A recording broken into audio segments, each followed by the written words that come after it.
દર્શક મિત્રો, સ્વાગત છે તમારું મનન ટાઈમ ન્યૂઝમાં। વડોદરા શહેરના હરણી રોડ પરથી પાલિકાના તાબા હેઠળની જેટિંગ મશીનની ટાંકીમાંથી ડીઝલ ચોરીનું કૌભાંડનો પર્દાફાશ થયો છે। કોન્ટેક્ટમાં ડ્રાઈવર તરીકે નોકરી કરતા ચાલકને ગાડીમાંથી ડીઝલની ચોરી કરતા રંગે હાથ એસઓજીની ટીમે રેડ કરી ઝડપી પાડ્યો હતો। ખરીદનાર પણ સ્થળ પર હાજર હતો અને તેને દબોચી લેવાયો હતો। તેમની પાસેથી 6 કારબા ચોરી કરેલા ડીઝલ કબજે કરાયું છે। વડોદરા મહાનગરપાલિકા દ્વારા વ્હીકલ પુલ ખાતે શહેરના તમામ વોર્ડ ઓફિસોની ગાડીઓમાં ડીઝલ પૂરું પાડવામાં આવતું હોય છે। બીજી તરફ ડ્રેનેજની સફાઈ કરવાના જેટિંગ મશીનમાં પાલિકા દ્વારા ડીઝલ અપાતું હોય છે। ત્યારે પાલિકાના જેટિંગ મશીન કોન્ટેક્ટ આરીફ નામનો શખ્સ ડ્રાઈવર તરીકે નોકરી કરતો હતો।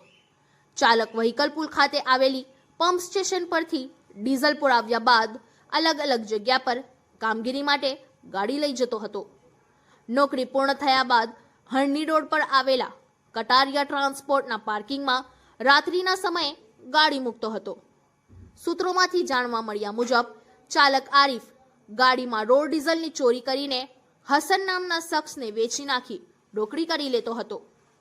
તે દરમિયાન 13 નવેમ્બરના રોજ એસઓજીની પીએસઆઈ પઠાને બાતમી મળી હતી કે પાલિકાના તાબા હેઠળની જેટિંગ મશીનમાંથી ચાલક રોજ ડીઝલની ચોરી કરીને અધિકારીઓના ધ્યાન બહાર બારોબાર વેચી નાખે છે। જેથી એસઓજીની ટીમે કટારિયા ટ્રાન્સપોર્ટના પાર્કિંગમાંથી ડીઝલ કાઢતી વેળા રેડ કરી ચાલકના કૌભાંડનો પર્દાફાશ કર્યો હતો। ડીઝલની ચોરી કરનાર આરીફ તથા ખરીદનાર હસનને ઝડપી પાડ્યા હતા। તેમની પાસેથી ચોરી કરેલા 6 ડીઝલના કારબા પણ કબજે કરાયા છે। ડીઝલ ચોરીનું કૌભાંડ ચાલતું હોય, પાલિકા તંત્ર જાણે કુંભકર્ણની નિંદ્રામાં હોય તેમ જાણ શ્રદ્ધા થઈ ન હતી।